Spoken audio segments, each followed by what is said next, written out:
Today, education is an assembly line enterprise for training human beings in generic skill sets. Theoretically, institutions are supposed to put learning first, but are now cynically focused on cyclically lining their treasury coffers. The educational quality hasn't really evolved in line with these developments. The content has changed, true, but only because changes must be made to reflect how we perceive certain facts or events in retrospect. The system itself remains flawed, determinately stagnant. So, what can be done?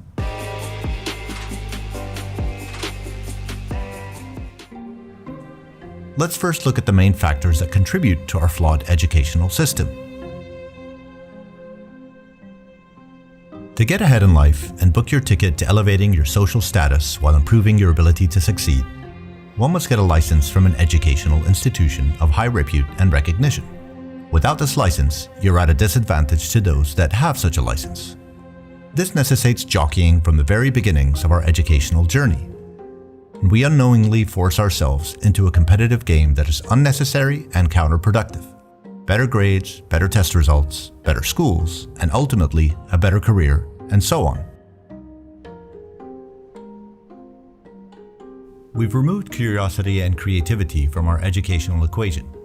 No time is allowed to stop and question what we are learning or think outside the box.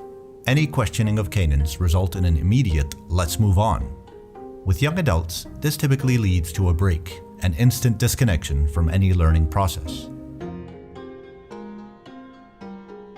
Educational content and systems are not proactive. Curricula do not adapt real-time, and the process required to make any necessary amendments is subject to such extreme bureaucracy that once amended, all updated content is virtually irrelevant again. A majority of us say to ourselves, "What I really learned in school is how to learn," or "Problem solving is my takeaway from my years at school."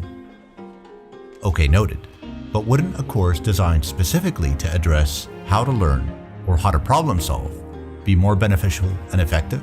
Would it require the 2, 3, or 4 years? Couldn't a 6 months effort have done the job more efficiently? Humanity has also evolved behaviorally. Attention spans have diminished, yet we still follow archaic educational systems. People wait 4 years to be able to start working on what they think they're passionate about. In some cases, the passion is educated out of their system, while for others, they come to realize that the educational marathon they had just run wasn't worth it, and now want to try something else. Most of these individuals will end up maintaining course due to a feeling of guilt or of a too much invested to change now mentality.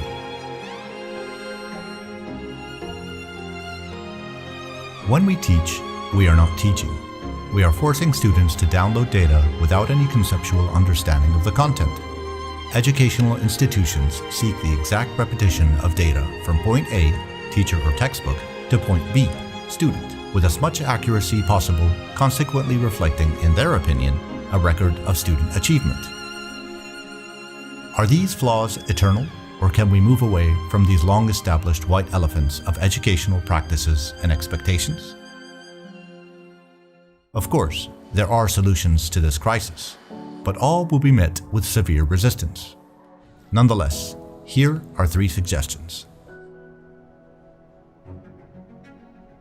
Getting exposed early to the professional world, when young adults discover their own production as opposed to consumption, is vital.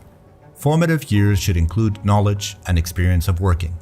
This is also the opportunity when children can gain first-hand practical knowledge on what they are passionate about and what they want to avoid as a career.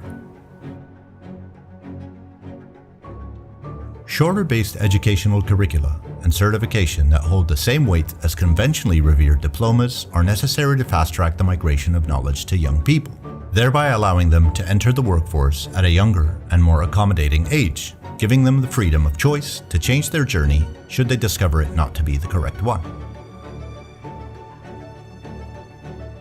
Teachers are the ones who inspire us. All stories told about how certain individuals who excelled in a certain subject only did so due to a connection with a teacher.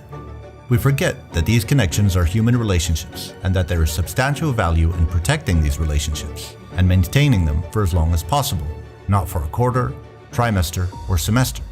Students should remain as long as possible with their teachers, who they've bonded with in terms of affinity, communication, and understanding.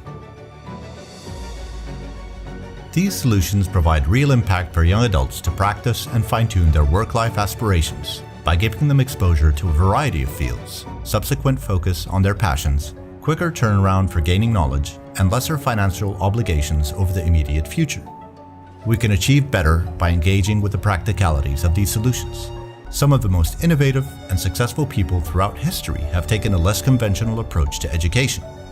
We are victims of a conditioned competitive spirit that drives how we think we need to live and how our children must be prepped for life. In either case, both aren't reflective of our or our children's unique existence.